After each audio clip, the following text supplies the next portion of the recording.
बिस्मिल्लाहिर्रहमानिर्रहीम। अस्सलाम वालेकुम तमाम दोस्तों को मेरे चैनल में खुश आमदीद। दोस्तों, आज 14,500 अरब रुपए का हजम बजट पेश होने जा रहा है, जिसमें तनख्वाह पेंशन में कितना इजाफ़ा होगा ये तो आज पता लग जाएगा। लेकिन अभी तक जो रहमान बाजवा साहब की कोशिशें हैं वो बिल्कुल ज़बरदस्त कोशिशें हैं। पूरी रात उन्होंने धरने में गुजारी है और अभी तक उसका धरना जारी है। रहमान बाजवा साहब इस धरने को लीड कर रहे हैं।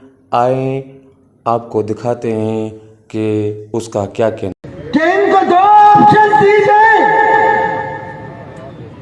कि या तो तुम्हारी 50% तनख्वाह कम कर रहे हैं या तुम्हें नौकरी से निकाल रहे हैं।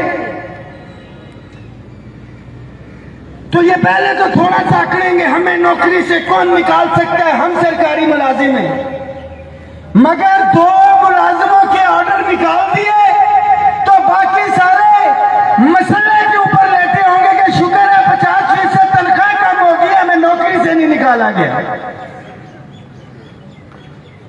ताहम अंदर से खबरें ये भी आ रही हैं कि हुकूमत मुलाजमीन की तनख्वाहों में 20% और पेंशन्स में 15% इजाफे का फ़ैसला कर चुकी है।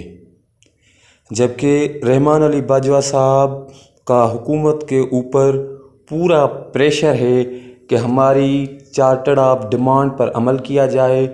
दोस्तों, आज बजट में सब क्लियर हो जाएगा, लेकिन हुकूमत के इरादे देखकर नहीं लगता कि मुलाजमीन को कोई अच्छा रिलीफ मिल सकेगा। लेकिन मुझे ये भी लगता है और उम्मीद भी यही है कि रहमान अली बाजवा साहब 20% इजाफे पे कभी राज़ी नहीं होंगे। कम से कम मुलाजमीन को इस महंगाई के दौर में 30 से 50% इजाफ़ा लाजमी है। तो दोस्तों, अब उम्मीद करते हैं कि रहमान अली बाजवा साहब कुछ ना कुछ अच्छा ज़रूर करें। अगर तनख्वाह में 20% इजाफ़ा किया गया तो इसके साथ रोज़मर्रा की अशिया पर भी नए टैक्स आयद कर दिए जाएंगे। मतलब मुलाजमीन बेचारे पहले ही डिफ़ॉल्ट कर चुके हैं। अगर अब कुछ नया अच्छा नहीं होता तो मज़ीद परेशानियों का सामना करना होगा।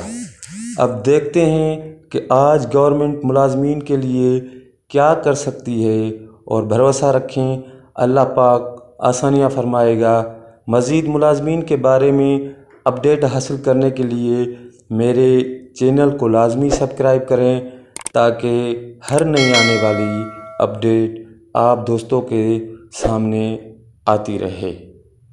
तो मिलते हैं अगले वीडियो में, तब तक के लिए अल्लाह निगहबान।